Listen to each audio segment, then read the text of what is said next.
Greetings everyone and to the viewers at home. We are coming to you live from the OR Tambo district offices here in Mthatha, where the Deputy Minister and MEC for Sports, Arts and Culture are here meeting local leaders from the OR Tambo District Municipality as well as King Sabata Dalindyebo local municipality, discussing a way forward as to how they are going to assist the bereaved families. Remember, the Deputy Minister earlier today visited the Mfengu family in Cala, which has also lost one of their own by the name of Indiphile Mfengu, who is a 17-year-old learner at one of the schools here in Mthatha. She is among the deceased who were on the way to Cape Town for a netball championships. The Deputy Minister is here with me right now to tell us what exactly are they planning to do. Thank you very much, Deputy Minister. What are your plans as government? Thank you very much, and greetings to the viewers at home. Let me first pass condolences to the families that have lost their loved ones and anybody that is closer to these families, and of course the South Africans at large, because we had lost people that had a hope of playing a very beautiful role in the country, both in sport and in building the nation at large. We are here with the hope that now by tomorrow we would have finished visiting the 4 families that have lost their loved ones and make sure that we are able to discuss with them the processes and the plans for the funerals. At Cala, where we have been at the Mfengu family, they have already told us that they have agreed on a date of the 15th, which is Wednesday next week, to bury Indiphile. Now we are visiting the other 2 families here in KSD, and tomorrow we will be going to Bizana. So by the end of the visits, we would know the dates of the funerals for all 4 victims that have passed on.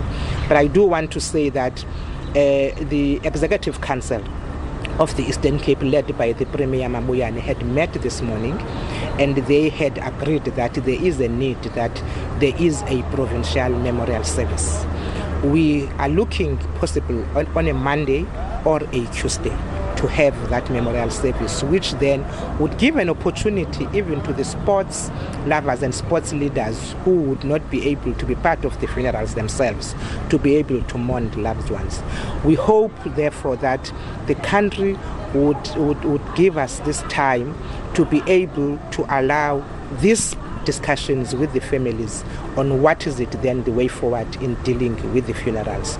We will keep on updating the people of South Africa on the plans and what is the government is doing to assist the families. Okay, Minister, there is an outcry on Facebook from people who say, why were these players traveling by road instead of by air? What can you say on that? We understand the anger. Losing lives is not an easy thing, but we're talking here of a tournament that was going to have about 600 participants. The government it was going to be a little bit impossible for government to fly 600 players and technical staff to go to the tournament, because these are big numbers. But if probably we were talking about lesser numbers, we could ask that. And remember, we wanted to make sure that as many players as possible become part of this tournament, because remember, in 2023 we are hosting the World Cup in South Africa of the netball, and therefore we're trying to expose as many players as possible, so that when the time is come to pick a national team, you've got a pool of players that have been unearthed from all the districts of the country. From what we have gathered, ma'am, how is the situation at the Mfengu family? The Mfengu family is grieving. It's painful. We're talking about a young girl, a 17-year-old, who had a lot going good for her. But we want to appreciate the fact that they have accepted the inevitable. You interact with that family and you come to understand that there are people that are spiritual in nature.